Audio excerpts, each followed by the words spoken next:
నిన్నటి శ్లోకాలు చూడండి, 34, 35, 36. ఇంద్రియస్యేంద్రియస్యార్థే రాగద్వేషౌ వ్యవస్థితౌ తయోర్నవశమాగచ్చేత్ తౌ హ్యస్య పరిపంధినౌ శ్రేయాన్ స్వధర్మో విగుణః పరధర్మాస్వనుష్ఠితాత్ స్వధర్మే నిధనం శ్రేయః పరధర్మో భయావహః. అర్జున ఉవాచ అథ కేన ప్రయుక్తోయం పాపం చరతి పూరుషః అనిచ్ఛన్నపి వార్ష్ణేయా బలాదివ నియోజితః. భగవంతుడు బోధించినటువంటి ఈ కర్మయోగాన్ని ఆచరించలేకపోవటానికి ఏమిటి కారణం అంటే మనలోని ప్రకృతే, మనలో ఉన్నటువంటి వాసనలే కారణం. వాసనలు ఎంతో బలవత్తరమైనటువంటివి. ఎందుకనంటే దేహం కన్నా ఇంద్రియాలు సూక్ష్మమైనవి, ఇంద్రియాల కన్నా మనస్సు, మనస్సు కన్నా బుద్ధి, బుద్ధి కన్నా వాసనలు సూక్ష్మమైనటువంటివి. సూక్ష్మమయ్యే కొద్దీ బలవత్తరం అవుతూ ఉంటాయి. ఇప్పుడు మనకి వాయువు ఉందనుకోండి, గాలి. ఈ గాలి మన కంటికి కూడా కనపడదు, కానీ దాని ప్రతాపం ఏమిటో చూడాలంటే తుఫాన్లప్పుడు చూస్తుంటాం. బ్రహ్మాండమైనటువంటి ఎలక్ట్రిక్ స్తంభాలన్నీ కూడా అట్లా మెలికలు తిరిగిపోతాయి. దాన్ని అట్లా మెలికలు తిప్పాలంటే 100 మంది మనుషులకు కూడా సాధ్యం కాదు. కానీ మన కంటికి కనపడినటువంటి ఆ గాలి అలా తిప్పేస్తూ ఉంది. అదేవిధంగా ఇక్కడ కూడా అన్నిటికంటే వాసనలు బాగా సూక్ష్మమైనటువంటివి, అందుకని బలవత్తరమైనటువంటివి. అందువల్ల వాటి యొక్క పట్టు నుంచి విడిపించుకోవడం మనకి సామాన్యంగా సాధ్యమయ్యేటువంటి పని కాదు. అయినప్పటికీ కూడా మనం ఈ కర్మయోగాన్ని తప్పనిసరిగా ఆచరించవలసిందే. ఎందుకనంటే పట్టుదలతో ఎంత కష్టమైనా సరే ఈ కర్మయోగాన్ని కనుక మనం ఆచరించడం మొదలు పెడితే మనలో ఉన్నటువంటి వాసనలు ప్రక్షాళనమైపోతూ ఉంటాయి. వాసనలు ఎప్పుడైతే ప్రక్షాళనమైపోతూ ఉంటాయో అప్పుడు మనసు శుద్ధి అవుతూ ఉంటుంది. ఈ ప్రకారంగా మనం మరీ తేలిగ్గా తర్వాత కర్మయోగాన్ని ఆచరించవచ్చు. ప్రకృతిని అనుసరించి అంటే మన లోపల ఉన్నటువంటి వాసనల్ని అనుసరించి కర్మలు చేయాల్సి వస్తుంది. అయితే వాటిని ఎలా చేయాలో నీ బుద్ధి నిర్ణయిస్తుంది. ఎందుకనంటే లోపల నుంచి వచ్చేటువంటి వాసన ఒక రకంగా ఉంటుంది. మరి దాన్నే నీవు బుద్ధితో ఆలోచించి చక్కగా ఆ కర్మని నువ్వు మార్చుకోవచ్చు. ఎలాగంటే పోరాడాలని ఉంటుంది ఒకడికి, ప్రతివాడి మీద పోట్లాడాలని ఉంటుంది. పోరాడాలేనంటే అజ్ఞానం మీద పోరాడు. దొంగతనం చేయాలని ఉంది ఒకడికి, లోపల నుంచి వాసన. దొంగలకి ఏమిటంటే లోపల నుంచి దొంగతనం చేయటమే వాళ్ళకి వాసనలు వస్తాయి. మరి ఆ వాసన వస్తూ ఉన్నప్పుడు మరి ఏం చేయాలండి? అందరి యొక్క మనస్సుల్ని దొంగిలించు. పని చేయాలనిపిస్తూ ఉంది, పని చేయాలంటే భగవత్ కార్యాలు చేస్తూ ఉండు. ప్రచారం చేయాలనిపిస్తూ ఉంది, జ్ఞాన ప్రచారం చేస్తూ ఉండు. అంటే ఈ ప్రకారంగా ప్రకృతి, నీలో ఉన్నటువంటి వాసనలు ఏవైతే నిన్ను కర్మలకు ప్రేరేపిస్తూ ఉన్నాయో ఆ కర్మలు ఎటువంటి కర్మలు చేయాలి అనేటువంటిది నీ బుద్ధి నిర్ణయిస్తుంది. అది మానవుడికి మాత్రమే సాధ్యం. ఎందుకంటే జంతువులకి, పశువులకి, పక్షులకి, క్రిమికీటకాలకి వేటికి బుద్ధి లేదు. అందుకని అవి ఏం చేస్తాయంటే లోపల నుంచి వాసనలు ఎలా వస్తాయో అవి ఎలాగనే పనిచేస్తూ ఉంటాయి. గోడ మీద బల్లి ఉందనుకోండి, అవతల పురుగు కనపడిందంటే బర్రన పరిగెత్తుకుంటూ వస్తుంది. ఇది మనం పరిగెత్తాలన్నా పరిగెత్తకూడదా, దీంట్లో పాపమా పుణ్యమా మంచా చెడా ఆలోచన దానికి లేదు. అందుకని దానికి ఏ పాపం లేదు.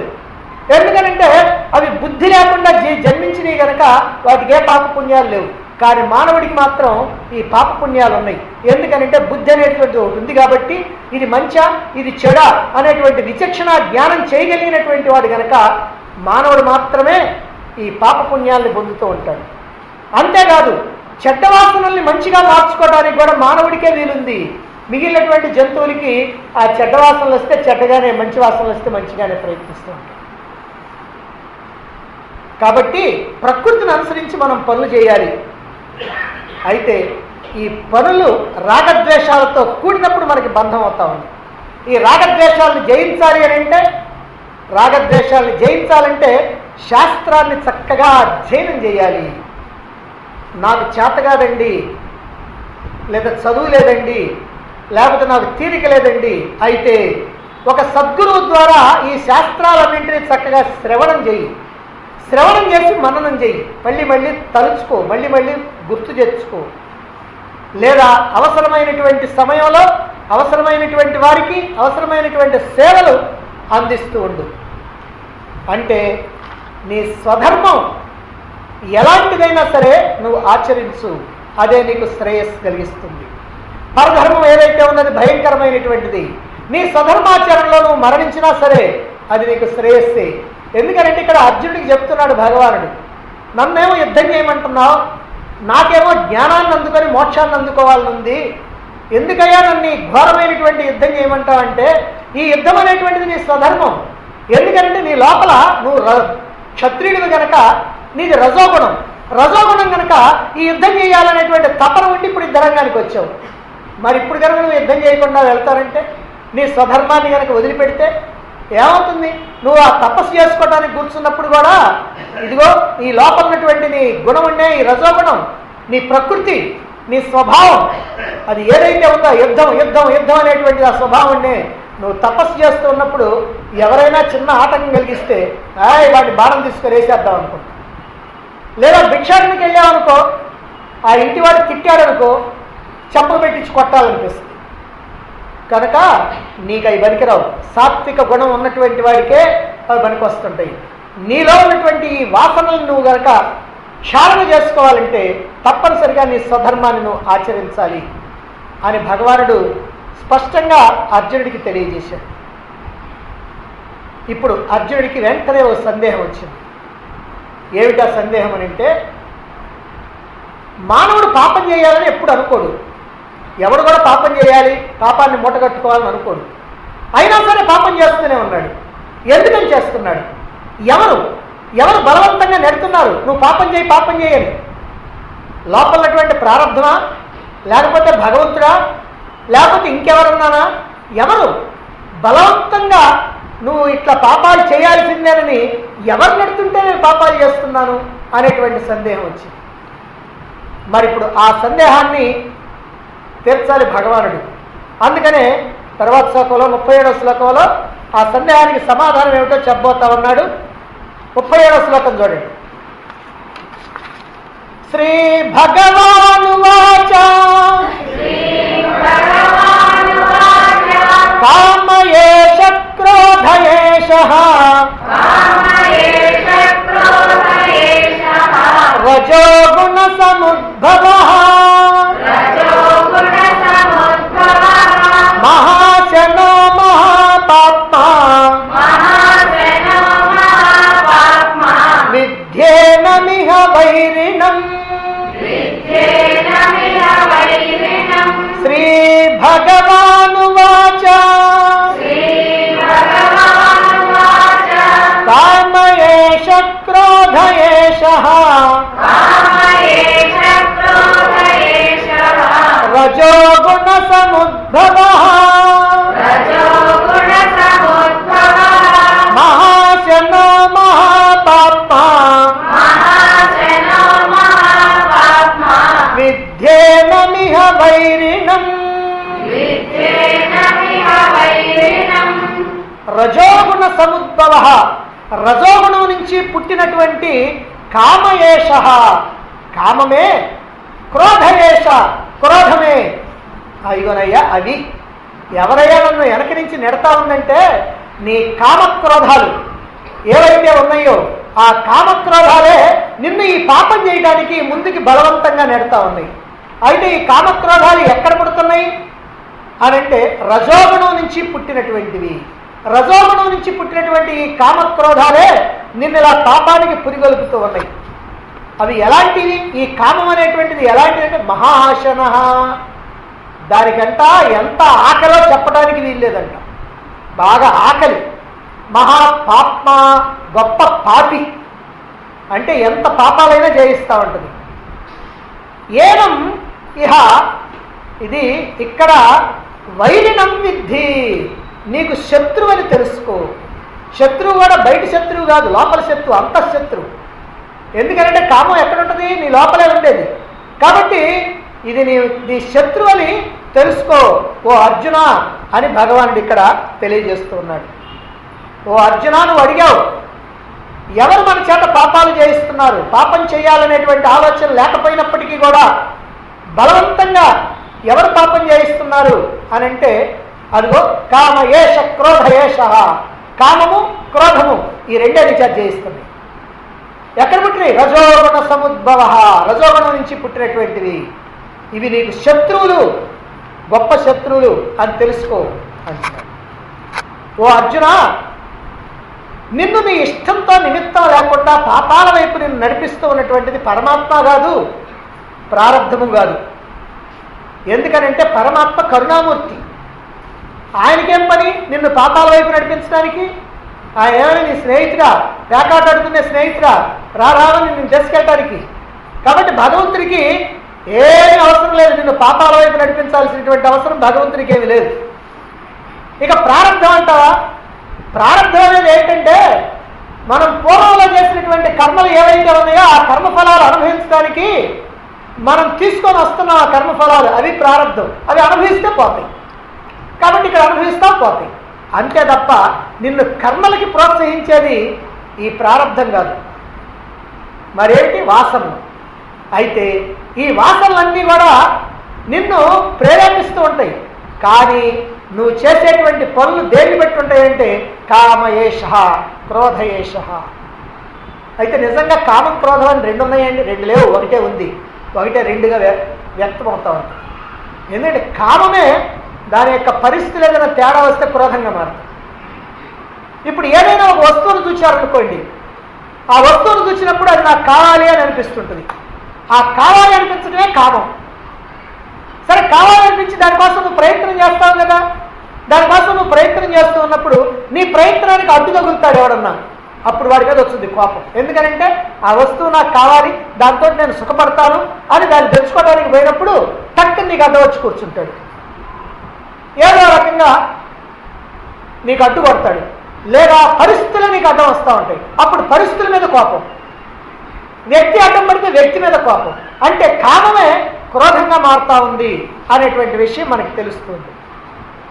అందువల్ల ఈ కామం, క్రోధం అనేటువంటివి రెండు కాదయ్యా, ఇది ఒక్కటే ఉంది. కామమే పరిస్థితులను బట్టి క్రోధంగా మారుతుంది. చిన్నపిల్లవాడు ఒక ఆట బొమ్మ కావాలని తండ్రిని కోరుతా ఉన్నాడు. కొనివ్వమన్నాడు. కొనివ్వమంటే ఒక కోరిక. సరే, ఆ సమయానికి ఈయన దగ్గర డబ్బులు లేకపోవచ్చు, లేకపోతే వాడు అడిగినటువంటి వస్తువును కొనడానికి కావాల్సినటువంటి స్తోమత లేకపోవచ్చు, లేకపోతే ఆ వస్తువు అడిగినటువంటి వస్తువు ఊరికినే తొందరగా పగిలిపోయేదో లేదా చెడిపోయేదో, అనవసరంగా డబ్బు వేస్ట్ అనేటువంటి భావన అయినా ఉండొచ్చు. ఏ కారణం చేతనైనా సరే తండ్రి కొనివ్వడు. అంటే ఏమైందనమాట, అతనికి ఉన్నటువంటి కామం అంటే కోరిక, ఆ కోరిక తీరటానికి ఇక్కడ తండ్రి అడ్డం పడ్డాడు అనమాట. ఎప్పుడైతే అడ్డం పడ్డాడో అప్పుడు ఆ పిల్లవాడికి వచ్చేది కోపం. ఆ కోపం కనుక వచ్చిందనుకో నిరాహార దీక్ష అయినా చేస్తాడు, ఇల్లు దిగి పందిరైనా వేస్తాడు, లేకపోతే ఇల్లు వదిలిపెట్టి వెళ్ళిపోనన్నా వెళ్ళిపోతాడు. అంటే ఇది దాని ఫలితం అనమాట. కామం వల్ల క్రోధం, క్రోధం వల్ల వచ్చేటువంటిది ఈ పని. భార్య భర్తను నక్కిలిసుకోనండి, పక్కింటి వాడు చూడండి కొత్త రకం నక్లిసుడు కొనుక్కొని వచ్చింది, ఎంత బ్రహ్మాండంగా ఉందో అని అంటుంది. పాపం భర్త ఏమో అంత ఆర్థిక స్తోమత లేదు కదా మనకి. ఇప్పుడంటే సామాన్యం అనుకున్నావా? బంగారం ఎంత రేటు ఉంది అనుకున్నావు? నక్లీస్ కొనాలంటే అంత సామాన్యమా? నా ఆస్తి అంతా అమ్మినా కూడా రాదు, కాదులే కొన్నాళ్ళు అది చూద్దాం అని అన్నాడు. చూద్దాం చూద్దాం, పెళ్ళైన కానీ నుంచి ఇదే మాట చెబుతున్నావు, ఇంకా ఎప్పుడయ్యా నువ్వు కొనేది ఇంకా ముసలాడు అయిపోయిన తర్వాత నేను చచ్చిన తర్వాత నువ్వు కొనేది అని పాపం ఆ కోపం వస్తుంది. ఎందుకంటే కామం అనేటువంటిది తీరకపోతే ఆ కోపం అనేటువంటిది వస్తుంది. ఆ కోపం వచ్చిందనుకో వంట సరిగ్గా ఉండకపోవచ్చు, వంట అసలే ఉండకపోవచ్చు ఆ రోజు, లేకపోతే 4 రోజులు మాటలు లేకపోవచ్చు, చిట్టపట్టలు ఉండొచ్చు, సుటిపట్టి మాటలు ఉండొచ్చు, ఇంకేమైనా ఉండొచ్చు. కాబట్టి కామానికి ఆటంకం కలిగితే క్రోధంగా మారిపోతుంది. నిజంగా కామక్రోధాలు అనేటువంటివి వేరు కాదు. కాబట్టి క్రోధాన్ని నశింపజేయాలంటే, కోపాన్ని కనుక తీసేసుకోవాలంటే ముందు కామాన్ని తీసేసుకోవాలి. కోరికను తగ్గించుకుంటే అప్పుడు కోపం కూడా లేకుండా పోద్ది. నేను కోరికలు అనేటువంటివి గౌతమ బుద్ధుడు కూడా చెప్తాడు, ఈ కోరికలు అనేటువంటివే మన యొక్క దుఃఖానికి కారణం అని. అందువల్ల ఈ కోరికలు అనేటువంటి వాటిని తగ్గించుకుంటే కోపం కూడా తగ్గిపోతుంది. అబ్బో ఏమిటనండి ఈ మధ్య నా కోపం బాగా పెరిగిపోయింది, ఎలా తగ్గుద్దో అర్థం కావట్లేదు అని అంటాడు.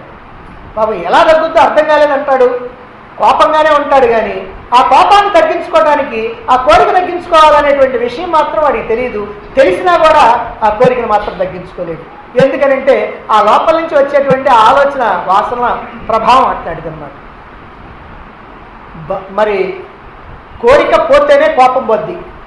కోరికలను అట్నే పెట్టుకొని కోపం పోవాలంటే పోదు.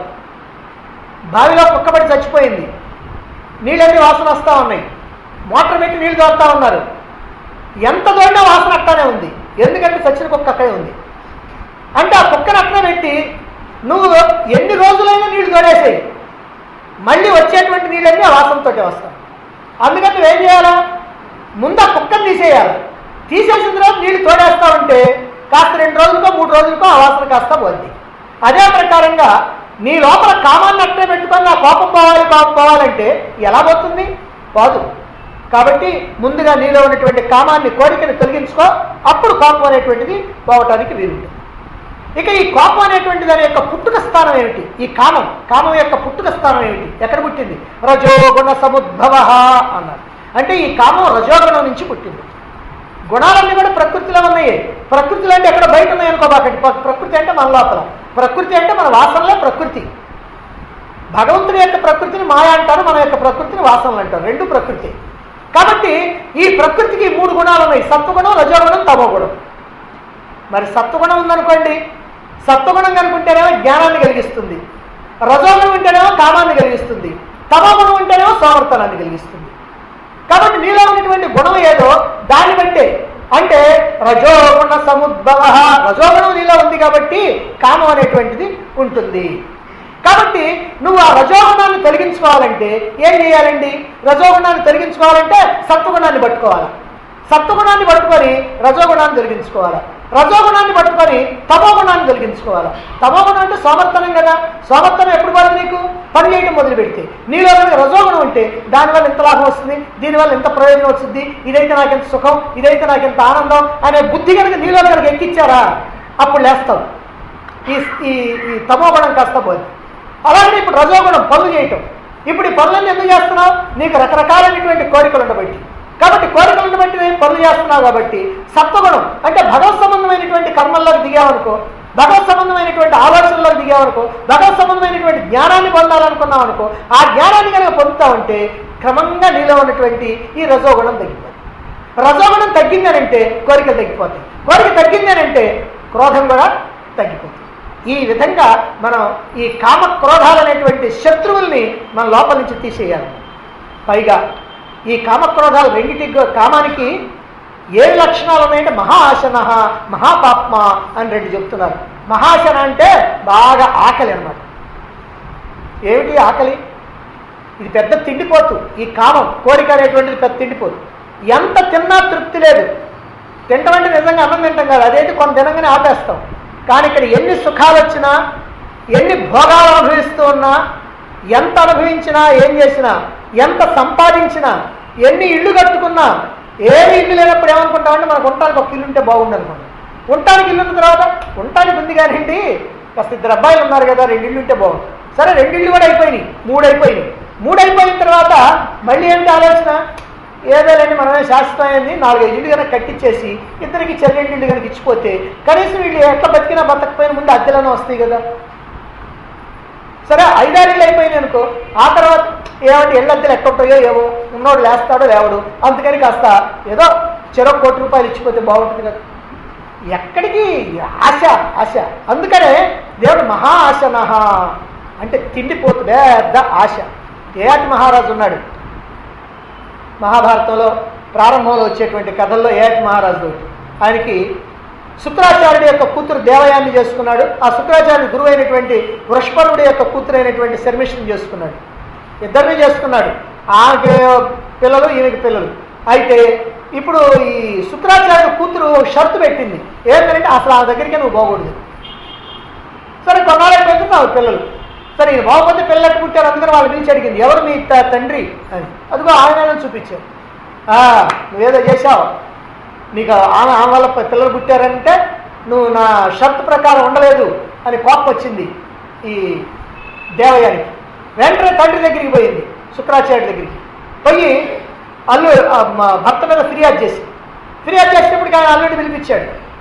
శుక్రాచార్యుడు వచ్చేసాడు. ఈయన ఏమయ్యా ఏమిటి నా కూతురికి బాధ కలిగించావు, అప్పుడు ఏంటి షరతు, పెళ్ళెప్పుడు ఒప్పుకున్నావు, మరి ఏంటి ఇట్లా చేశావు, ఆమె నీకు దాసీగా ఉండాల్సిన దానికి నువ్వు పిల్లల్ని ఇచ్చావు కాబట్టి నువ్వు తప్పు చేశావు, అందుకని నువ్వు ముసలాడు అయిపోవు అని శాపం పెట్టాడు. ఇంకా ఆలోచించలే పాపం. అయ్యో అని కాళ్ళ మీద పడ్డాడు. పాపం ఆయన గొప్పవాడు, శాపం పెట్టాడు కాబట్టి ఆ శాపానికి తిరగలేదు. అందుకని కాళ్ళ మీద పడితే అప్పుడు చెప్పాడు అనమాట, సరే పెట్టేదేదో పెట్టాను కదా, ఇప్పుడు నీ కొడుకుల్లో ఎవరైనా సరే నీ వృద్ధాప్యాన్ని తీసుకొని వాళ్ళ యవ్వనాన్ని కనుక ఇస్తే తీసుకొని నువ్వు కొంతకాలం పాటు ఈ సుఖభోగాలు అనుభవించిన తర్వాత మళ్ళీ నీ వృద్ధాప్యాన్ని నువ్వు తీసుకో, వాళ్ళ యవ్వనాన్ని వాళ్ళకి ఇచ్చేసి అన్నాడు. ఓ సరేనన్నాడు. సరేన తర్వాత కొడుకులు పిలిస్తే వాడు పోవయా, నీ ఆస్తి అయితే మాకు కావాలి కానీ నీ వృద్ధాప్యం ఒడికి కావాలా, మేము హాయిగా ఆనందంగా బతికి బాగా ఆనందం భోగాలను పెంచాల్సి వస్తే మమ్మల్ని ముసలాడు మాదిరిగా ఉండమంట, నాకు అక్కర్లేదు అన్నారు పాపం ఆ దేవయాని కొడుకులు. ఇక ఆ తర్వాత దేవయాని కొడుకులు యదు తుర్వసులు అనేటువంటి వాళ్ళిద్దరు, ఇక శర్మిష్ఠ కొడుకులు ఉన్నారు, వాళ్ళని పిలిచిన తర్వాత వాళ్ళని అడిగితే అందరికంటే చిన్నోడైనటువంటి పూర్ణుడు ఉన్నాడు, ద్రుహి అను పూర్ణుడు అనేటువంటి వారు ముగ్గురు వాళ్ళకి. ఆ పూర్ణుడు అనేటువంటి వాడు చిన్న కొడుకు, వాడు ఒప్పుకొని వాడు యవ్వనం ఇచ్చాడు, ఈయన వృద్ధాప్యం తీసుకున్నాడు. ఆ తర్వాత ఇక ఈమెతోటి భోగాలు అనుభవిస్తున్నాడు. ఎంతకాలం అనుభవించాడంటే 10,000 సంవత్సరాలు అనుభవించాడు. 10,000 సంవత్సరాలు భోగాలు అనుభవించినా ఇక చాలా అనిపించాలి ఆయనకి. ఇంకా ఇంకా ఇంకా అంటున్నాడు, అట్లానే కొనసాగిస్తూ ఉన్నాడు. చివరికి ఒక రోజున అనుకున్నాడు, ఏమిటిది, నా కొడుకులు ఎవరు మాట వినకపోతే వాడేదో పాపం వాడి యవనాన్ని నాకు గీయటానికి ఒప్పుకున్నాడు, ఇప్పుడు 10,000 సంవత్సరాలు గడిచిపోయినా నేను ఇట్లానే కనుకుంటే అసలు వాడి బ్రతికేంటి, చిచి ఇది కాదు. ఈ ఎప్పటికైనా సరే ఈ కోరికలు అనేటువంటి వాటికి మనం ఎక్కడొక్కడ మనం ఫుల్ స్టాప్ పెట్టాల్సిందే తప్ప అవి మనకి ఎప్పుడు తృప్తినివ్వవు. కాబట్టి ఇక ఇంతే, ఇక నాకు చాలు అని అనుకున్నాడు. కొడుకుని పిలిచాడు. పిలిచేసి అయ్యా ఇదిగో నీ యవనం నువ్వు తీసుకో, నా వృద్ధాప్యం నాకు ఇచ్చేసి, ఇప్పుడు నువ్వు నా మాట నావు కాబట్టి నా రాజ్యం నీకే అన్నాడు. అక్కడి నుంచి ఆ పూర్ణుడికి రాజ్యం ఇచ్చాడు. అందుకని ఈ రాజ్యానికి వంశానికి అధికారి ఎవరనంటే అది పూర్ణుడు. అందుకని పూర్ణుడి నుంచి వచ్చిందే కురువంశం. తర్వాత కురు అనేవాడు పుట్టాడు, కురువంశం అయింది. కాబట్టి ఈ ప్రకారంగా ఎందుకు చెప్పుకుంటున్నానంటే ఈ కోరికలు అనేటువంటి భోగాలు అనేటువంటి భోగాసక్తి అనేటువంటిది ఎంతకాలమైనా సరే ఇంకా ఇంకా ఇంకా ఇంకా అనుభవించాలి అని అనిపిస్తుందే కానీ ఇక చాలు అనేటువంటి మాట లేదు. అంతేకాకుండా ఇది మహాపాప్మ. ఈ కామం అనేటువంటిది పెద్ద పాపి. ఎందుకంటే మనం చేసేటువంటి సమస్తమైనటువంటి పాపాలకి మూల కారణం ఏమిటంటే ఈ కామమే. అంటే ఎన్ని పాపాలు చేయటానికైనా సరే మన పురికొల్పుతా ఉంటుంది. దోపిడీలు చేయిస్తుంది, దొంగతనాలు చేయిస్తుంది, హత్యలు చేయిస్తుంది, ఏమైనా చేయిస్తుంది, ఎంతటి పాపాలనైనా చేయిస్తుంది. అందువల్ల ఏం చెప్తున్నారు ఇక్కడ అంటే వైరిణం విద్ధి, ఇది నీ శత్రువు అని తెలుసుకో, నిన్ను సర్వనాశనం చేసేటువంటిది అని తెలుసుకో. మనకేమైనా కొన్ని కోడలు పట్టుకున్నాయి అనుకోండి, ఏమవుతుంది, జీవితం కాస్త నాశనం అయిపోయింది. ఏ పేకాటో ఏ తాగుడో ఇంకే అలవాట్లో ఉన్నాయనుకోండి, ఉంటే ఏమవుతుంది, చివరికి జీవితం అంతా సర్వనాశనం అయిపోతుంది. అదే ప్రకారంగా ఈ కామం అనేటువంటిది మన చేత పాపాలు చేయిస్తుంది కనుక ఈ పాపాల కారణంగా మనం నాశనం అయిపోతాం. అంటే మనం నాశనం చేసేటువంటి శత్రువు అనమాట ఈ కామం అనేటువంటిది. బలవంతంగా పాపాలు చేయించేటువంటి వాడు కానీ, ఈ త్రాగుడు కానీ, పేకాటు కానీ, జోదం కానీ, దొంగతనాలు కానీ నేర్పేటువంటి వాడు కానీ శత్రువుగాకి ఏమవుతాడు? పైగా వీడు బయట శత్రువు కాదే, ఎక్కడొక్కడ ఎదుర్కొన్నావనంటే వీడు లోపల శత్రువు, అంతఃశత్రువు. నువ్వు ఎక్కడికి పోయినా నీతో పాటే వస్తాడు. ఏమన్నా నేను విమానం ఎక్కుతాను, నువ్వు విమానం ఎక్కితే ఈ శత్రువు కూడా విమానం ఎక్కుతాడు నీతో పాటు. రైలు ఎక్కితే రైలు ఎక్కుతాడు. ఇక్కడ మాయమై అక్కడ గెలిస్తే అక్కడ గెలుస్తాడు. అందుకని వీటిని జయించడం మాత్రం చాలా కష్టం. అందుకని అంతఃశత్రువుని జయించడం చాలా కష్టం. కష్టం కాబట్టి చాలా జాగ్రత్తగా ఉండాలి. మరైతే ఏం చేస్తుంది శత్రువు? ఈ కామం అనేటువంటి శత్రువు ఏం చేస్తుంది, ఎలా పాపాలు చేయిస్తుంది అనే విషయాన్ని తర్వాత శ్లోకంలో చెప్తున్నారు. 38వ శ్లోకం చూడండి. ధూమేనా మ్రియతే వహ్నిః యథా దర్శమలేన చ యథోల్బేనామృతో గర్భః తథా తేనేదమావృతం ధూమేనా మ్రియతే వహ్నిః యథా దర్శమలేన చ యథోల్బేనామృతో గర్భః తథా తేనేదమావృతం. యథా ఏ ప్రకారంగా, ధూమేన పొగ, అగ్ని వహ్ని అంటే అగ్నిని ఏ రకంగా అయితే పొగ అగ్నిని ఆవృతం కప్పేస్తుందో, మలేనచ మురికి చేత అదర్శ అద్దం వ్రియతే కప్పబడుతుందో, ఏ విధంగా అయితే పొగ అగ్నిని కప్పేస్తుందో అట్లానే దుమ్ము అద్దాన్ని కప్పేస్తుందో, యథా ఏ ప్రకారంగా అయితే ఉల్బేన మావి చేత గర్భం ఆవులతో గర్భంలో ఉన్నటువంటి శిశువు కప్పబడతాడో, మావి మనం మాయ అంటాం తెలియక, దాన్ని మావి అంటారు. అంటే ఆ మావి చేత ఈ గర్భంలో ఉన్నటువంటి శిశువు ఎలా అయితే కప్పబడతాడో తథా ఆ ప్రకారంగా తేన ఇదం ఆవృతం, తేన ఈ కామం చేత మనలో ఉన్నటువంటి జ్ఞానం కప్పబడుతుంది. దీనికి 3 ఉదాహరణలు ఇచ్చారు. ప్రతి వ్యక్తిలో కూడా జ్ఞానం ఉంటుంది, అజ్ఞానిలో కూడా జ్ఞానం ఉంటుంది, ఏమీ తెలియని వాళ్ళలో జ్ఞానం ఉంటుంది, పిచ్చి వాళ్ళలో జ్ఞానం ఉంటుంది. అంటే మానవుడై పుడితే చాలు వాడికి బుద్ధి ఉంది కాబట్టి ఖచ్చితంగా జ్ఞానం ఉంటుంది. కానీ ఈ జ్ఞానం కప్పబడి ఉంటుంది, ఈ జ్ఞానాన్ని కప్పేస్తారు. అందుకని ఇప్పుడు సైంటిస్టులు బాగా ఈ మెదడు మీద పరిశీలన చేసి 100కి 6 పాళ్ళు మాత్రమే ఉపయోగించుకుంటున్నారు. ఈ బుద్ధిలో ఉన్నటువంటి తెలివిని మానవులని చెబుతున్నారు. అంటే 94 పాళ్ళు దాగి ఉందండి. ఇక మొత్తం ఉంటే ఏమైపోయేదో ఈ దేశం 100 పాళ్ళు కనుక ఉపయోగించుకుంటే. ఇప్పుడు ఈ 6 పాళ్ళకే సస్తున్నారు. అంటే ప్రతి వాళ్ళల్లో కూడా జ్ఞానం ఉంది. ఈ జ్ఞానం కప్పబడి ఉంటుంది. ఎలా కప్పబడి ఉంటుంది అని అంటే ఇక్కడ మనకి 3 ఉదాహరణలు చెప్పారు. మనిషి తనకి ఇష్టం లేకపోయినా ఎవరో బలవంతంగా అతన్ని పాపాలు చేయిస్తున్నారు, అతన్ని ముందుకు నెడుతున్నారు పాపాలు చేయటానికి. ఎందుకని అని అర్జునుడు అడిగితే అది కామం వల్ల, క్రోధం వల్ల అని భగవానుడు చెప్పాడు. మరైతే ఈ కామం అనేటువంటిది ఎలా పాపాలు చేయిస్తుంది మనల్ని? కామం చేయిస్తున్నది అన్నారు. కామం ఎలా చేయిస్తున్నది మనల్ని అంటే మనలో ఉన్నటువంటి జ్ఞానాన్ని కప్పేసి పాపం చేయిస్తాం. అది జ్ఞానాన్ని కప్పేస్తా ఉంది. మరైతే మనం ఏం చేయాలి? ఆ కప్పివేసినటువంటి కామాన్ని తొలగించుకోవాలి. ఆ కామాన్ని తొలగించుకుంటే మన జ్ఞానం చక్కగా కోటి సూర్య సమప్రభా కాంతులతో దివ్య తేజో విరాజంగా విరాజిల్లుతుంది. అంటే మనలో ఉన్నటువంటి జ్ఞానం స్పష్టంగా మొత్తం మనం ఉపయోగించుకోవాలంటే మనల్ని కప్పినటువంటి ఈ కామం అనేటువంటి దాన్ని మనం తొలగించుకోవాలి. అలా తొలగించుకోవడానికి ముందు ఈ కామం ఎలా కప్పబడిందో తెలుసుకోవాలి. ఎలా కప్పబడిందో ఈ శ్లోకంలో 3 ఉదాహరణలు చెప్పారు. ఏంటి 3 ఉదాహరణలు అంటే, ఒకటేమో పొగ చేత అగ్ని కప్పబడినట్లు, రెండవదేమో దుమ్ము చేత అద్దం కప్పబడినట్లు, మూడోదేమో మావి చేత గర్భంలో ఉన్నటువంటి శిశువు కప్పబడినట్లు. 3 ఎందుకు చెప్పారండి? మన ఎంత మొద్దుబొరలా 3 చెప్పడానికి కాదు. 3 ఉదాహరణలు ఎందుకంటే లోకంలో గుణాలను బట్టి మనుషులు కూడా 3 రకాలైనటువంటి వాళ్ళు ఉన్నారు. సత్వగుణం, రజోగుణం, తమోగుణం ఉన్నాయని చెప్పుకున్నాం. కాబట్టి 3 గుణాలు ఉన్నాయి కాబట్టి 3 రకాలైనటువంటి వాడు. ఇప్పుడు సత్వగుణం మనలో ఉందనుకోండి, ఏమిటి గుర్తు? సత్వగుణం అంటే జ్ఞానాన్ని అందుకోవాలనిపిస్తుంది. ఇప్పుడు రజోగుణం అనేటువంటి వాడిని ఇక్కడ కూర్చోబెట్టారనుకోండి, పొరపాటున వాడు ఇటు ఇటు ఇటు కదులుతూ ఉంటాడు. ఎప్పుడెప్పుడు వాళ్ళు వీళ్ళు చూడకుండా కటికి నమ్మి బయటికి పోదామని చూస్తాడు. ఎందుకనంటే పాప వాడు కూర్చోలేడు, రజోగుణం కదా. రజోగుణం ఊరికినే కూర్చోలేదు, ఏదో ఒకటి పని చేయాలి, పొద్దుగూగులు పని చేయాల్సిందే. పని చేసి చేసి చేసి చేసి చేసి అమ్మా ఎంత పని చేశాను అని అనుకుంటాడు. శిక్షుడికి పని చేస్తానే పోతాడు. అందుకని ఈ రజోగుణం అనేటువంటిది ఉంటే వాడిని ఊరికినే ఒక్కచోట ప్రశాంతంగా కూర్చోలేదు.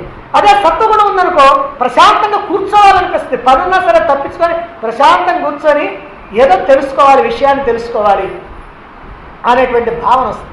ఆ విషయాన్ని తెలుసుకోవాలనే భావన రావడానికి కూడా ఏంటంటే కారణం, మనం ఆత్మస్వరూపులం కనుక, పరమాత్మ స్వరూపులం కనుక. ఆత్మస్వరూపుడైనటువంటి వాడికి గుణం ఏంటి? సచ్చిదానందం. సత్తు, చిత్తు, ఆనందం. చిత్తు అంటే ఏమిటి? జ్ఞానం. కాబట్టి మనం ఆ జ్ఞానస్వరూపం కనుక ఏదో తెలుసుకోవాలి తెలుసుకోవాలి తెలుసుకోవాలి. అలా తెలుసుకోవాలనేటువంటి భావనతో ప్రశాంతంగా ఉండగలిగినటువంటి వాడు సత్వగుణంలో ఉంటాడు. రజోగుణంలో ఉన్నటువంటి వాడు ప్రశాంతత ఉంటుంది. ఎప్పుడు ఏదో ఒకటి చేయాలా, ఏదో ఒకటి లాభం పొందాలా. ఈ భౌతికమైనటువంటి లౌకికమైనటువంటి సుఖాలు, భోగాలు, లాభాలు, వీటి కోసం ఆయన నిరంతరం కూడా బాగా శ్రమ చేయాలనుకుంటా ఉంటాడు. ఒక్క క్షణం కూడా తీరికొండదు. అలాంటి వాడిని నువ్వు కనుక కదిలిస్తే, ఏమండి అక్కడ ఏదో ఉపన్యాసం చెబుతున్నారు, భగవద్గీత చెబుతున్నారండి ఇంద్రుడు కానీ, అబ్బాయి మనకేడ కుదిరితే అది అసలు మనకేడ కుదిరింది. అయినా ఇప్పుడు ఓవైపు విన్నాళ్ళందరూ బాగుపడ్డారేంది మనం బాగుపడకపోవటానికి అని మళ్ళీ ఇంకో రూల్ కూడా తీసుకొస్తాడు. ఎందుకనంటే వాళ్ళు ఎవరైనా బాగుపడ్డారన్నా కూడా ఈయన సహించలేదు. అందుకని వాళ్ళు కూడా బాగుపడలేదులే కాబట్టి మనం కూడా బాగుపడలే అని తృప్తి పడతాడు. ఆత్మతృప్తి, సంతృప్తి. ఇక తమోగుణం ఉన్నటువంటి వాడు ఉన్నాడు. తమోగుణం ఉన్నవాడిని తీసుకొచ్చి కూర్చోబెట్టారనుకోండి, నిద్ర. ఎందుకంటే వాడికి కావాల్సింది బెడ్ అండ్ బ్రెడ్, తిండి, నిద్ర. ఈ 2 ఉంటే చాలు సోమరిపోతికి. అందుకని ఇక్కడ కూర్చోబెట్టి నిద్రపోతాడు, ఎక్కడ కూర్చోబెట్టి నిద్రపోతాడు. కనుక తమోగుణం ఉన్నటువంటి వాడికి అట్లా. మరి 3 గుణాలు ఉన్నటువంటి వాళ్ళ కోసమని 3 చెప్పారు ఇక్కడ. అయితే మొట్టమొదటిది ఏమిటి? పొగ చేత నిప్పు కప్పబడినట్లుగా అన్నారు. అట్లా ఈ కామం అనేటువంటిది మనలో ఉన్నటువంటి జ్ఞానాన్ని కప్పేసింది. సత్వగుణ ప్రధానుడైనటువంటి వాడు, బాగా సత్వగుణం ఉన్నటువంటి వాడి యొక్క జ్ఞానం ఎలా కప్పబడిందంటే పొగ చేత అగ్ని కప్పబడినట్లుగా కప్పబడింది. అయితే ఈ పొగ ఎట్లా పోద్ది అని అంటే, నిప్పు రాజుకుంటున్న కొద్దీ, అగ్ని రాజుకుంటున్న కొద్దీ ఆ పొగ దానంతరదే పోద్ది. నిప్పు బాగా ప్రకాశిస్తుంది, అగ్ని బాగా ప్రకాశిస్తా ఉంటే, అగ్ని కనుక బాగా మండుతూ ఉంటే పొగ ఎక్కడ ఉంటుంది? ఉండదు. అంటే దానికి ఏ ప్రయత్నం చేయక్కర్లా, దానంతరదే పోద్ది. అదేవిధంగా సత్వగుణ సంపన్నుడైనటువంటి వాడు, అంటే నిరంతరము జ్ఞానాన్ని అందుకోవాలనుకున్నటువంటి వాడు, సాధనలు చేసేటువంటి వాడు, ప్రశాంతంగా ఉండేటువంటి వాడు, లౌకికమైనటువంటి కోరికలు వ్యవహారాలు లేకుండా ఉన్నటువంటి వాడు, ప్రాపంచిక విషయాలకి తక్కువ ప్రాధాన్యత ఇచ్చి పరమాత్మకి అధిక ప్రాధాన్యత ఇచ్చేటువంటి వాడు, అలాంటి వాడు సత్వగుణ సంపన్నుడు. అలాంటి వాడు తన జ్ఞానాన్ని కప్పినటువంటి ఈ కామం తొలగిపోవడానికి అతడు ఏ ప్రయత్నం చేయక్కర్లా. మరి ఎలాగంటే అతడు చేసే పనులనే ఇది కాస్త పోద్ది. ఎందుకంటే ఈ జ్ఞానం అనేటువంటి దాన్ని పొందుతున్న కొద్దీ, ఈ ప్రశాంతత అతడిలో పెరుగుతున్న కొద్దీ ఈ కామం అనేటువంటిది దానంతరదే తొలగిపోద్ది. అందువల్ల ఇక్కడ ఈ ఉదాహరణ చెప్పారు. కాబట్టి అతడు ఏమీ చేయక్కర్లేదు అని అంటే అతడు చేయాల్సిన పని చేయాలా. అతడు జ్ఞానాన్ని పొందటం కానీ, అంటే ఈ శ్రవణ మనన నిధిధ్యాసనలు కానీ, సాధనలు కానీ, ధ్యానం కానీ, జపం కానీ వాడు చేయాల్సినవి చేస్తూ ఉంటాడు. అది చేస్తూ ఉంటే ఈ కామం అనేటువంటిది దానంతరదే పోద్ది. అందుకని మొదటి ఉదాహరణ సత్వగుణ సంపన్నులకి చెప్పారు. ఇక రెండవ ఉదాహరణ ఏమిటంటే దుమ్ము చేత అద్దం కప్పబడినట్లు అన్నాడు. ఇది ఎవరి కోసం చెప్పారు? రజోగుణ సంపన్నులైనటువంటి వాళ్ళ కోసం చెప్పారు. మరి అయితే ఈ దుమ్ము అద్దం సంగతి ఏమిటండి? అద్దం మనం అక్కడ బయట చూసుకోవడానికి పెట్టుకున్నాం అనుకోండి, 10 రోజులు 15 రోజులు అయ్యేటప్పటికల్లా దాని మీద వర్షపు చినుకులు కానీ, లేకపోతే మనం వేసిన నీళ్ళ చుక్కలు కానీ పడతా ఉంటాయి. దాని మీద దుమ్ము పడుతూ ఉంటుంది. ఆ దుమ్ము పడిన తర్వాత అది కాస్త అతుక్కుపోతూ ఉంటుంది. అది అతుక్కుపోయిన కానించి మన మొహం బాగా కనపడ్డదల్లా 4 రోజులు అయ్యేటప్పటికల్లా మసకగా కనపడుద్ది. ఏమంటే నా మొహం ఎట్టయిపోయిందని మనం దిగులు పడక్కర్లా, మన మొహం కూడా అట్టయిపోయింది, అర్థం అయిపోయింది. అందుకని అర్థానికి నువ్వు శుభ్రంగా ఒక గుడ్డ తీసుకొని శుభ్రంగా తుడిచేస్తే ఇప్పుడు మళ్ళీ క్లియర్ అయిపోద్ది, మళ్ళీ మన మొహం బాగానే కనపడుద్ది. అంటే మనం ఇక్కడ ఏం చేస్తున్నాం అనమాట, ఒక కొద్ది ప్రయత్నం చేస్తున్నాం.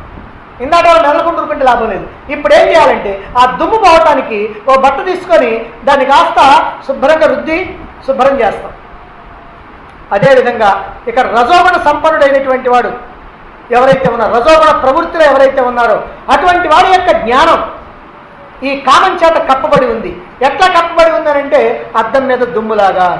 అందువల్ల ఏం చేయాలంటే దానంతరది బోధు, తాను కూడా ప్రయత్నం చేయాలి. కొద్దిపాటి ప్రయత్నం చేస్తే ఆ కామం అనేటువంటిది తొలగిపోద్ది. అందువల్ల కామాన్ని తొలగించుకోవడానికి ఈ రజోగుణ సంపన్నుడైనటువంటి వాడు ప్రయత్నించాలి. అలా ప్రయత్నించి కామాన్ని తొలగించుకోవాలి. అలా ప్రయత్నం అంటే ఏం చేయాలి? ప్రయత్నం అంటే కామం కనుక తొలగాలి అని అంటే ప్రాపంచికమైనటువంటి విషయాల పట్ల ఆసక్తి కనుక తొలగాలంటే పరమాత్మ మీద ఆసక్తి పెరగాలి. అంటే పరమాత్మ సంబంధమైనటువంటి కర్మలు చేస్తూ ఉండాలి. అవి చేస్తున్న కొద్ది ఏమవుతుందంటే ఈ ప్రాపంచికమైనటువంటి వాసనలు పోతూ ఉంటాయి. అప్పుడు ఈ కామం కూడా తగ్గిపోతూ ఉంటుంది. ఇక మూడోది మావి చేత శిశువు కప్పబడినట్లు అన్నాడు. ఇది తమోగుణ ప్రధానమైనటువంటి వాడికి చెప్పబడ్డది అనమాట. తమోగుణంలో ఉన్నటువంటి వాడంటే సోమరిపోతు. వీడికి ఎలా ఉంటుంది అంటే ఈ జ్ఞానం మావి చేత గర్భంలో ఉన్నటువంటి శిశువు కప్పబడినట్లుగా అని. ఇప్పుడు గర్భంలో ఉన్నటువంటి శిశువుని మావి కప్పేస్తుంది కదా, మరి ఆ శిశువుకి విముక్తి ఎప్పుడనంటే ఆ తల్లికి 9 మాసాలు నిండాలా, అదిగో ప్రసవం కావాలా, ఆ శిశువు బయటికి రావాలా, అప్పుడు మావిని తొలగిస్తాడు. అప్పటిదాకా అంతే. అంటే నువ్వు బలవంతంగా మావిని తొలగించడానికి వీలు లేదు. నేను తొలగిస్తానండి అంటే అసలు ప్రమాదం ఉంది. అందుకని తొలగించడానికి వీలు లేదు. అందుకని ఏం చేయాలన్నమాట, ఖచ్చితంగా ఆగాల్సిందే, దానికి టైం వచ్చిన దాకా ఆగాల్సిందే. అదే విషయం ఇక్కడ తమోగుణ సంపన్నులకి. తమోగుణంలో ఉన్నటువంటి వాడు తనలో ఉన్నటువంటి ఈ జ్ఞానాన్ని గప్పినటువంటి కామాన్ని తనంతట తాను ఎంత ప్రయత్నం చేసినా అతడు తొలగించుకోలేడు, అతడికి అసాధ్యం. మరి ఏం చేయాలి? ఆగాలి. ఎప్పటిదాకా ఆగాలి? ఆ పక్వత వచ్చిందాకా ఆగాలి. ఎన్ని జన్మలైనా ఆగాల్సిందే. ఆ ఒక్క జన్మే కాదు, కొన్ని 100 జన్మలైనా సరే అదిగో ఆ సమయం వచ్చేదాకా ఆగాల. అంటే వాడిలో ఉన్నటువంటి తమోగుణం తొలగిపోయేదాకా ఆగవలసిందే. అంతే తప్ప ఇంకో రకమైనటువంటి ప్రయత్నం కుదరదు. దీన్ని బట్టి మానవులందరిలోనూ జ్ఞానం ఉందని, ఆ జ్ఞానం కామం చేత కప్పబడి ఉంటుందని, ఆ కామాన్ని తొలగించుకున్నప్పుడే ఈ జ్ఞానం అనేటువంటిది బాగా ప్రకాశిస్తుందని మనకు అర్థమైపోయింది. అయితే సత్వగుణ సంపన్నుడేమో ఏ ప్రయత్నం లేకుండానే ఈ కామాన్ని తొలగించుకోవచ్చు, అతని యొక్క ఆత్మవిచారణ ద్వారా, జ్ఞానాన్ని పొందటం ద్వారా, సాధనల ద్వారా. ఇక రజోగుణ సంపన్నుడైనటువంటి వాడేమో ప్రయత్నంతో తనలో ఉన్నటువంటి కామాన్ని తొలగించుకోవాలని, ఇక తమోగుణ సంపన్నుడైనటువంటి వాడేమో ఏం లాభం లేదు, ఎంతకాలమైనా సరే ఆ తొలగించుకోవడానికి వీలు లేదు, తొలగించుకోవాలని అనుకోడు. కాబట్టి ఎంతకాలమైనా సరే తమోగుణం తొలగిపోయేదాకా అతడు ఆగాల్సిందే అనేటువంటి విషయం ఈ శ్లోకం ద్వారా మనకు అర్థమవుతుంది. ఈ 3 ఉదాహరణల్లో కూడా భావభేదం ఉంది, కానీ ఒక భావ సారూప్యత కూడా ఉంది. ఈ విషయాన్ని కూడా మనం గుర్తుపెట్టుకోవాలి. భావభేదం మనకు అర్థమైపోతా ఉంది, కానీ భావ సారూప్యత ఏమిటి అని అంటే అగ్నిని పొగ కప్పింది, అగ్ని యొక్క రూపం ఏమైనా మారిందా? అద్దాన్ని దుమ్ము కప్పింది, అద్దం యొక్క రూపం ఏమైనా మారిందా? శిశువుని మావి కప్పింది, శిశువు యొక్క రూపం ఏమైనా మారుద్దా? అలాగనే మన జ్ఞానాన్ని కామం కప్పినా ఈ జ్ఞానం యొక్క రూపురేఖ విలాసాలు, ఈ స్వరూప స్వభావాలు ఏవి కూడా మారవు. కాబట్టి మన జ్ఞానానికి ఏం పర్వాలేదు, అక్కడ జాగ్రత్తగానే ఉంది. కాకపోతే పెట్లో పెట్టి తాళం వేసినట్టుగా ఉంది. ఇప్పుడు తాళం తీయాలి అంటే ఈ కామం అనేటువంటి దాన్ని తొలగించుకుంటే ఈ జ్ఞానం అనేటువంటిది ప్రకాశిస్తుంది, లేకపోతే లేదు. మరి ఈ కామం యొక్క స్వరూపం ఏమిటి, స్వరూప స్వభావాలు ఏమిటి అనే విషయాన్ని తర్వాత శ్లోకంలో చెప్తున్నారు. అదేమిటి చూడండి. ఆవృతం జ్ఞానమేతేనా జ్ఞానినో నిత్య వైరిణా కామరూపేణ కౌంతేయ దుష్పూరేణ నలేన చ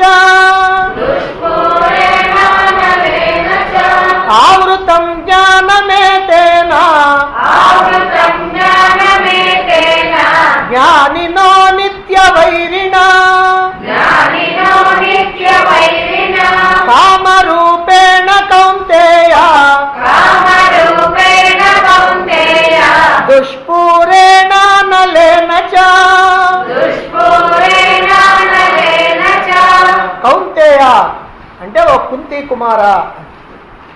భగవద్గీతలో అర్జునుడిని సంబోధించాల్సి వచ్చినప్పుడు పార్థ అంటాడు, అర్జున అంటాడు, కౌంతేయ అంటాడు, ధనంజయ అంటాడు, ఇంకా రకరకాలైనటువంటి పేర్లతో మహాబాహు అంటాడు.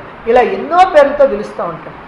కానీ ఆ వ్యాసుడి యొక్క గొప్పతనం నిజంగా మానవుడి యొక్క ఈ పరిధి, జ్ఞాన పరిధి ఎంత గొప్పవాడనేది మనకి ఎవరికీ అర్థం చేసుకునేటువంటి శక్తి మాత్రం లేదు.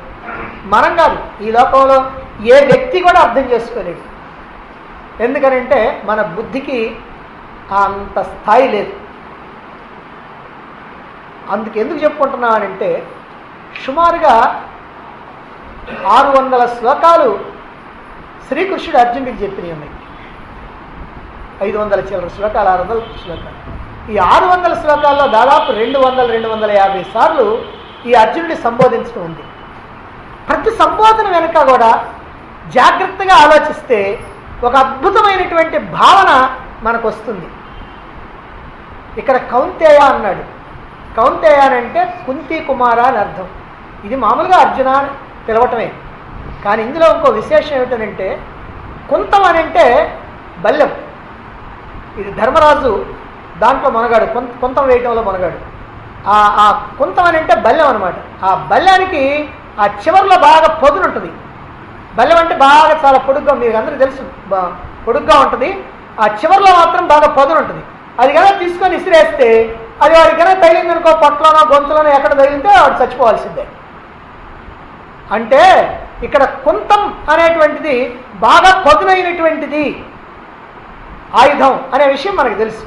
ఇక్కడ అర్జునుడిని ఏమని సంబోధించాలని, కౌంతేయ అని ఎందుకు సంబోధిస్తున్నాయంటే నీ బుద్ధి కూడా బాగా అంత పదును చేసుకొని ఈ జ్ఞానాన్ని జాగ్రత్తగా విని ఈ జ్ఞానాన్ని కప్పినటువంటి కామాన్ని తొలగించుకోవటానికి అదిగో నీ నీ నీ సూక్ష్మమైనటువంటి బుద్ధిని ఉపయోగించు. దాని పదునంటే చివరిలో సూక్ష్మంగా ఉంటుంది పదును. అందుకని బాగా అట్లా ఉపయోగించవయ్యా అని చెప్పడానికి కౌంతేయ అన్నాడు.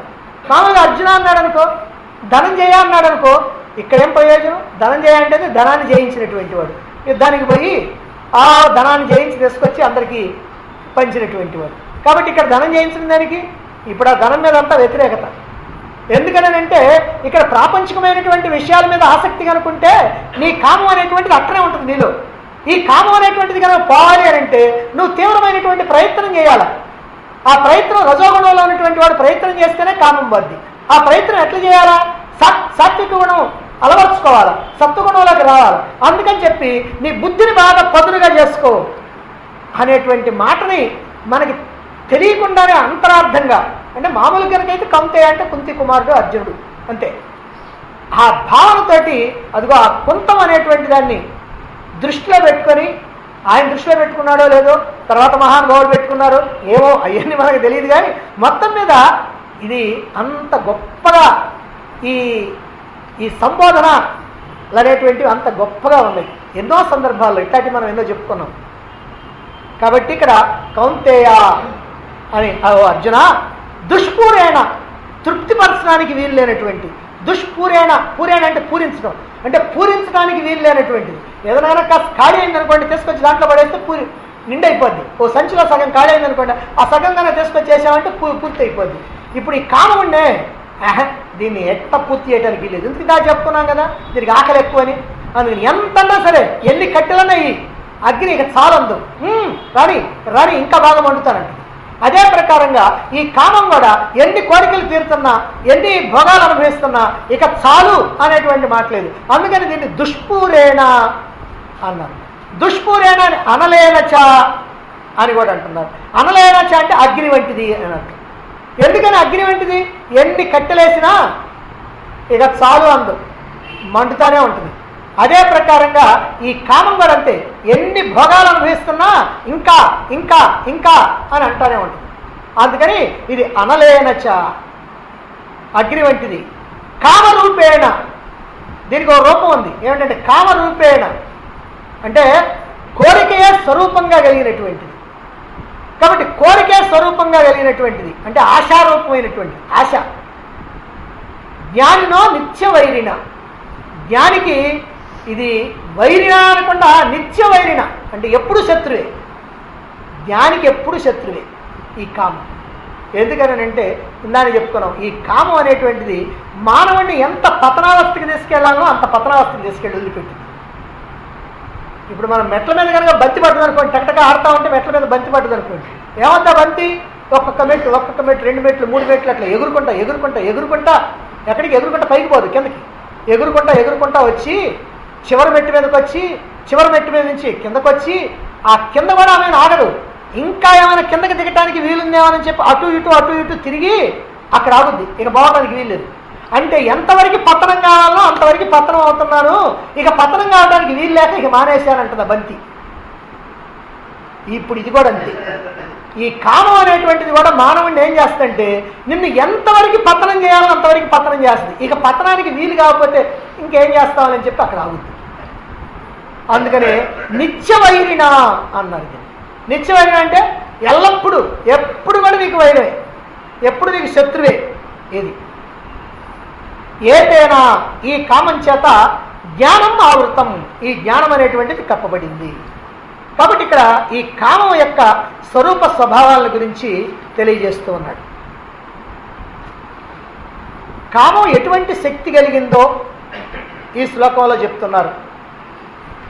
నిజంగా ఇక్కడ చెప్పినటువంటి భావాన్ని అక్కడక్కడ ఎక్కడో ఒక చోట వస్తుంది. అయినప్పటికీ ఎందుకనంటే వేదాంతంలో మళ్ళీ చెప్తున్నటువంటి దోషం ఏమీ లేదు. పునరుక్తి దోషం అంటారు. పునరుక్తి అంటే మళ్ళీ చెప్పడం. మామూలుగా కొన్ని విషయాల్లో కనుకైతే పునరుక్తి దోషం ఉంటుంది. ఏదైనా ఒక వ్యవహారం చెప్పారనుకోండి, ఏదైనా ఒక ఏమండి ఈ వస్తువు మంచిదా కాదా అన్నాం అనుకో వ్యాపారస్తుంది, మంచిదని అంటాడు. మళ్ళీ ఇంకోసారి అడిగామనుకో, మంచిదేనా, ఏం పర్లేదు, నీకేం పర్లేదు, నేనున్నాను, తీసుకెళ్ళి నీకేం పర్లేదు, ఏం తేడా వస్తారా అని అంటాడు. వాడు వదిలిపెట్టకుండా మళ్ళీ అన్నాడు అనుకోండి, పోయా ఎన్నిసార్లు చెప్పాలి నీకు, బుద్ధి ఉందా లేదా అని అంటాడు. అనకపోయినా ఒకవేళ లోపలైనా అనుకుంటాడు, ఇప్పుడేం మెంటల్ అయింది, ఎన్నిసార్లు చెప్పినా కూడా ఏంటో అని. అంటే వాటిట్లో పునరుక్తి ఉంది, కానీ ఇక్కడ వేదాంతంలో మాత్రం పునరుక్తి లేదు. ఎందుకని పునరుక్తి లేదంటే అంతా వింటాం, బయటికి పోయిన తర్వాత ఏమండి ఏం చెప్పారు అని అంటే ఏదో చెప్పారండి, బాగానే చెప్పారు, కానీ కొత్త మీద నాకేం గుర్తులేదు. ఇది ఎందుకనంటే ఎంత విన్నా ఎంత అధ్యయనం చేసినా మళ్ళీ మర్చిపోయేటువంటిది ఈ జ్ఞానం. అందుకని ఇలాంటి జ్ఞానం కాబట్టి దీనికి పునరుక్తి లేదు. అంటే పునరుక్తి దోషం అనేటువంటిది లేదు, మళ్ళీ చెప్పొచ్చు. ఎన్నిసార్లు చెబితే అంత గట్టిగా నాటుకుంటుంది అన్నమాట. అందుకనే భగవద్గీతని మాతృహృదయం అన్నారు. ఇది మాస్టర్ మైండ్ కాదు, ఇది మాతృహృదయం. ఎందుకని తల్లి ఏం చేస్తానంటే బిడ్డకి, నాయన నువ్వు స్కూల్కి వేరే ఊరు వెళ్తున్నావు కదా, ఇప్పటిదాకా ఇక్కడ చదువుకున్నావు, ఇప్పుడు అక్కడికి పోతున్నావు, నీ స్నేహితులు ఉంటారు, వాళ్ళు ఏదైనా చెడ్డ అలవాట్లు ఏమో నేర్పుతారేమో, అయ్యో నేర్చుకోబాకు, ఏది పెడితే తినబాకు, బజారుకి పోయి నీకేం కావాలంటే చెప్పు, నేను అన్ని వండి నీకు ఇచ్చేస్తాను, మళ్ళీ నేను పంపిస్తాను తర్వాత, అందుకని జాగ్రత్తగా ఉండండి. సరే వింటాడు. మళ్ళీ బయలుదేరబోయేటప్పుడు చెప్పుద్ది, మళ్ళీ వింటాడు. మళ్ళీ కాస్త ఆ బస్ స్టాండ్కి వచ్చిన తర్వాత రిక్షాలో మళ్ళీ అక్కడ చెప్పుద్ది. ఆ తర్వాత బస్సు 10 నిమిషాలు ఆలస్యం ఉంది, మళ్ళీ అక్కడ చెప్పుద్ది. తర్వాత బస్సు ఎక్కుతాడు, బస్సు ఎక్కిన తర్వాత చెప్పుద్ది. బస్సు బయలుదేరుతుంటుంది, ఆ బయలుదేరబోయేటప్పుడు మళ్ళీ చెప్పుద్ది. పావమా చెప్పావు పొద్దుగూకులు, అదే కదా ఇందా చెప్పావుగా అని అంటాడు పాపం వాడు. కానీ ఈమె హృదయం అట్లాంటిది కాదే. ఎందుకంటే ఆ బిడ్డ ఏమైనా చెడిపోతాడేమో, ఆ బిడ్డ బాగుండాలా, క్షేమంగా ఉండాలి అనేటువంటి ఆ మాతృ హృదయం ఏదైతే ఉందో అది మళ్ళీ చెప్పిస్తూ ఉంటుంది. భగవద్గీత కూడా అంతే. అందుకని దీన్ని మాతృ హృదయం అన్నారు. మళ్ళీ ఎందుకనంటే ఇదిగో తన బిడ్డల మీద భగవంతుడికి అంత ప్రేమ, అందుకోసమనే మళ్ళీ చెప్తున్నా. దుష్పూరేణ, పూరించడానికి వీలు లేనటువంటిది. ఎన్నో నదుల నుంచి ప్రతిరోజు కూడా సముద్రానికి నీరు వస్తూ ఉంటుంది. ఎంత నీరు వస్తుందో అసలు మనం కనుక లెక్కేస్తే చెప్పడానికి వీల్లేదు. ఎందుకనంటే దేశంలో ఉన్నటువంటి నదులన్నీ కూడా ఎన్ని ఉన్నాయో అన్ని నదుల నీరు కూడా సముద్రంకి రోజు పోతానే ఉంటాయి. ప్రతి క్షణము కూడా కొన్ని వేల టన్నులు, లక్షల టన్నుల నీరు సముద్రంలోకి వస్తూ ఉంటుంది. ఎంత నీరున్నా రాని ఇక చాలు అనదు సముద్రం. చాలు అనకపోగా ఒక్క అంగుళం కూడా ఎత్తు పెరగదు, 1 మిల్లీమీటర్ కూడా పెరగదు. అది అట్లానే ఉంటుంది, ఎప్పుడు ఒకే రకంగా ఉంటుంది. అందుకనే ఏదైనా ఎత్తులు కొలిచేటప్పుడు భూమి నుంచి ఎత్తు ఎంత ఎత్తు అని అనరు, సముద్ర మట్టానికి ఎంత ఎత్తు అంటారు. ఎందుకంటే భూమి ఎత్తులు ఎప్పుడు మారిపోతూ ఉంటాయి. ఒక్కసారి కనుక రోడ్డు వేస్తే భూమి ఎత్తు అడుగు మారిపోద్ది. కానీ సముద్రం మీద రోడ్డు వేయడానికి వీల్లేదు. ఆ సముద్రం ఎత్తు ఎప్పుడు ఒకటిగానే ఉంటుంది. ఎంత నీరు వచ్చినా అదే ఎత్తు, ఎంత నీరు ఆవిరైపోయినా అదే ఎత్తు. అందుకని సముద్రం ఏం చేస్తుందంటే ఎన్ని నదుల నుంచి నీరు వచ్చినా సరే ఇక చాలు అనేటువంటి పని లేదు. అలాగే ఎన్ని కోరికలు తీరుతున్నా చాలండి, ఇప్పటికి అనుభవించినయా, చాలా కోరికలు తీరిపోయినాయి, అమ్మ ఇక చాలు అని ఎవడని అనుకుంటాడా? సర్లేండి, ఇప్పటికి నేను చిన్నప్పుడు అనుకున్నానండి, 15 ఏళ్ళ కింద 20 ఏళ్ళ కింద అనుకున్నాను, 1,00,000 రూపాయలు కనుక సంపాదిస్తే బాగుంటుందని అనుకున్నానండి. సరే, అనుకోకుండా ఏదో జరిగింది, 1,00,000 రూపాయలు వచ్చేసింది. 1,00,000 వచ్చిన తర్వాత సరే తృప్తిపడ్డా? 1,00,000 అంటే ఏం వాళ్ళకండి, కనీసం 10 లక్షలు అన్నాం. సరే 10 వచ్చినాయి. 10 అంటే ఇప్పుడు లాభం లేదండి, 1 కోటి రూపాయలు. సరే 1 కోటి వచ్చినాయి. కోటా? ఇప్పుడు అసలు కోటి లేనాడు ఎవడండి? అసలు ప్రతి వాడికి కోట్లే. అసలు కోటి లేనాడు ఎవడున్నాడు? అందుకని ఏదైనా 20 కోట్లు కానీ 30 కోట్లు కానీ అయితే కాస్త ఒక రకంగా. సరే 20 కోట్లు 30 కోట్ల చిత్ర తాగుతాడా? ఏమండి, నాదో లెక్క. అదిగో ఆ పారిశ్రామికవేత్తలు ఉన్నారు కదా, ఆ అంబానీలు, టాటాలు, బిర్లాలు, వాళ్ళకి ఎంత ఉంది? 50,000 కోట్లు, 1,00,000 కోట్లు, 5 లక్షల కోట్లు, 7 లక్షల కోట్లు, 15 లక్షల కోట్లు. అన్ని లక్షల కోట్లు అంటే నాకు 1,00,000 కోట్లు ఉండకూడదు అంటే ఇది ఎక్కడికి కూడా తృప్తి అనేటువంటిది ఉండేది కాదనమాట. ఎన్ని కోరికలు తీరినా ఇక నాకు జాలందు, ఎంత డబ్బు వచ్చినా ఇక నాకు జాలందు, ఎన్ని సంపదలు కూడబెట్టినా ఇక నాకు చాలు అనేటువంటి పని లేదు. అందుకనే దీన్ని దుష్పూరేణ అన్నారు. అలాగే అనలేనచ అంటే అగ్ని వంటిది కూడా. ఎన్ని కట్టెలేసినా అగ్ని చల్లారదు, ఇంకా ఇంకా ప్రజ్వలిస్తూనే ఉంటుంది. అలాగే ఎన్ని విషయ సుఖాలు అనుభవించినా ఈ కామం అనేటువంటిది ఇంకా ఇంకా పెరుగుతుందే కానీ అది తగ్గేటువంటిది కాదు. ఇక మూడోది కామరూపేణ అన్నారు, అంటే కోరిక స్వభావంగా కలిగినటువంటిది. అందుకనే కామం అంటే తెలియని వాళ్ళైతే కామం అంటే వేరే అనుకుంటారు. కామం అంటే కోరిక. ఇప్పుడు ఏ కోరికైనా కావచ్చు అది కామం. ఎందుకనంటే కామం అనేటువంటిది ఈ కోరిక యొక్క స్వభావం, కోరిక యొక్క స్వరూపం. కామానికి కడలేదు, ఆశకు అంతు లేదు అన్నారు పెద్దలు. కామానికి కడలేదు, కామానికి చివరి లేదంట, ఆశకేమో అంతు లేదంట.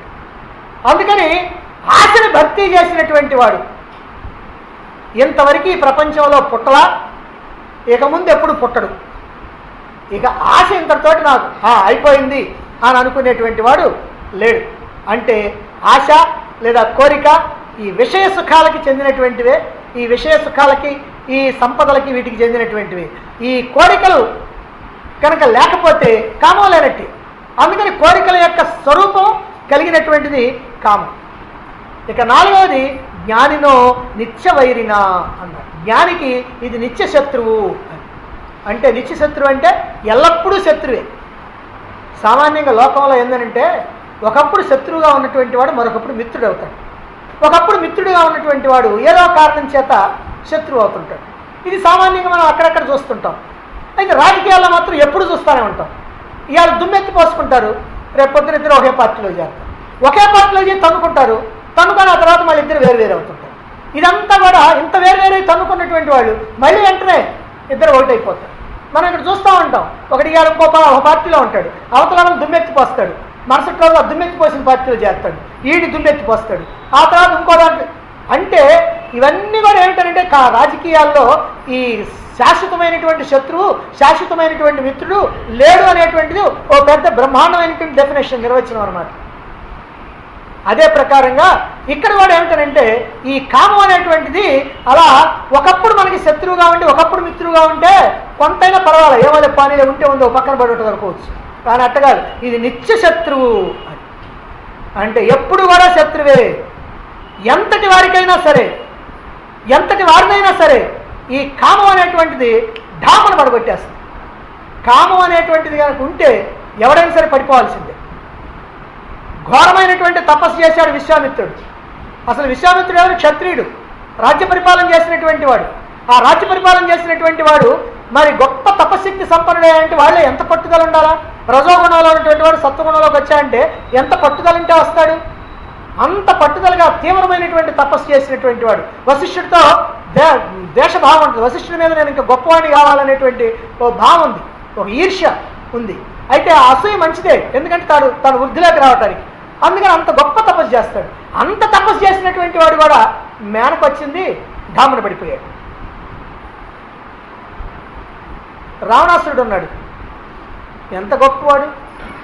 మనకి మహాభారతంలో దుర్యోధనుడు అంటే రావణాసురుడి చుట్టూ కాలి గోటికి కూడా తిప్పడానికి పనికిరాడు. వీడి దగ్గర ఏమి లేవు గొప్పతనాలు. కానీ రావణాసురుడు ఎంత గొప్పవాడు, ఎంత గొప్ప భక్తుడు, పరమభక్తాగ్రేసరుడు అయినటువంటి వాడు, గొప్ప పరిపాలనా దక్షుడైనటువంటి వాడు. ఎందుకంటే సామాన్యంగా రామాయణాన్ని కానీ జాగ్రత్తగా చూస్తే ఆ రావణుని యొక్క పరిపాలనా దక్షత ఏమిటో అర్థమవుద్ది. రావణుడు పడిపోయిన తర్వాత రామలక్ష్మణులు ఇద్దరు దగ్గరికి పోతారు. పోయినప్పుడు ఆ రావణాసురుడిని చూస్తే ఆయన ఏదో అంటాడు, ఈయన ఏదో సమాధానం చెప్తా ఉంటాడు. ఈ చెప్పిన తర్వాత లక్ష్మణుడు అంటాడు, ఒకసారి లంకా నగరాన్ని చూసిన తర్వాత, అన్నా అనవసరంగా నువ్వు విభీషణుడికి ఇచ్చావు, దీన్ని మనం తీసుకుంటే బాగుండేది కదా. ఎందుకంటే ఇప్పుడు న్యాయంగా అధికారం వేళదే కదా, అందుకని ఈ లంకా నగరం కనుక మనం తీసుకుంటే బాగుండేది. సరేనయ్యా, మరి విభీషణుడికి మాట ఇచ్చాం కదా, ఏం చేద్దాం, మన అయోధ్య ఇచ్చేద్దాం, విభీషణుడికి అయోధ్య ఇచ్చేద్దాం అన్నాడండి. అంటే ఎందుకు అన్నాడనంటే, అదిగో ఆ లంకా నగరం చూస్తే ఈ అయోధ్య దిగదొట్టడానికి కూడా పనికిరాదు. అప్పుడన్నాడు రాముడు, జననీ జన్మభూమిశ్చ స్వర్గాదపి గరీయసి అని. అది అక్కడ వచ్చింది ఈ మాట. మనం మామూలుగా వాడతాం, ఎవరు చెప్పింది మనకు తెలియదు. ఎందుకనంటే జననీ జన్మభూమిశ్చ, తల్లి కన్న తల్లి, అలాగనే జన్మభూమి, స్వర్గాత్ అపి, స్వర్గం కన్నా కూడా గరీయసి శ్రేష్టమైనటువంటిది, స్వర్గం కన్నా కూడా శ్రేష్టమైనటువంటి, అందుకని దాన్ని ఎట్టు వదులుకుంటావరా అని అంటాడు. ఎందుకనంటే అంత గొప్పగా లంకా నగరాన్ని నిర్మించినటువంటి వాడు. ఇంకా విశేషం ఏమిటంటే, ఆంజనేయుడు వచ్చినప్పుడు లంకా నగరాన్ని ఏం చేశాడో మనకు తెలుసుగా. ఏం చేశాడు, మొత్తం అగ్నికి ఆహుతి చేశాడు. అగ్నికి తగలబడిపోతే లంకా నగరం అంతా తిరిగి యుద్ధానికి వచ్చినప్పటికల్లా 1 రోజుల్లో మళ్ళీ ఆంజనేయుడు తగలబెట్టినప్పుడు ఎట్టుందో, తగలబెట్టక ముందు మళ్ళీ అట్లనే ఉంది. కారణం ఏమిటంటే ప్రతి ఇల్లు కూడా బంగారపు వాకిళ్ళు, బంగారపు తలుపులు, బయట అరుగులన్నీ కూడా వజ్రాలతో వైఢూర్యాలతో పొదుగుతారు. ప్రతి ఇల్లు అంటే ఏమిటి అసలు ఇది అంటే ఆశ్చర్యకరమైనటువంటిది. ఎందుకంటే లక్ష్మణుడికి అంత ఆశ పుట్టిందనంటే, ఆశ అంటే ఏం లేదు, న్యాయంగా రావణాసురుడిని జయించాడు కాబట్టి లంక వేలది అయిపోయింది. కానీ దాని మీద ఆ వ్యామోహం కలిగింది అని అంటే ఆ లంకా నగరాన్ని అంత గొప్పగా పరిపాలన చేసినటువంటి వాడు. అలాగనే ఈ శివభక్తుడు, శివభక్తుడు మరి బ్రహ్మ యొక్క వంశంలో పుట్టినటువంటి వాడు. బ్రహ్మ కొడుకు పులస్య బ్రహ్మ కొడుకు విశ్రావసు, ఆ విశ్రావసు కైకసి వల్ల పుట్టినటువంటి వాడు ఈ రావణుడు. అంటే ఏమిటనమాట, ఆ బ్రహ్మ యొక్క 4వ తరానికి సంబంధించినటువంటి. మరి ఇంత గొప్పవాడు, 1,50,000 సంవత్సరాలు బ్రతికినటువంటి వాడు, 75,000 మంది పిల్లలు ఉన్నారు, మహాపరాక్రమవంతుడైనటువంటి వాడు. ఏదో కొంతమంది దగ్గర ఓడిపోయాడు, వాళ్ళ దగ్గర ఓడిపోయాడు, కార్తవీర్యార్జునుడి దగ్గర ఓడిపోయాడు, బలి చక్రవర్తిని చూడంగా దడుచుకున్నాడు. సరే, ఇలా కొంతమంది ఉన్నా మొత్తం మీద చాలా గొప్ప పరాక్రమం కలిగినటువంటి వాడు. సాక్షాత్తు ఇంద్రుడినే జయించినటువంటి వాడు, తన కుమారుడైనటువంటి మేఘనాథుడు, ఇంద్రజిత్ అనేటువంటి పేరు వచ్చింది. అటువంటి వాడు కూడా ఈ కామం అనేటువంటి దెబ్బకి పుల్లాకి ఎగిరిపోయాడు.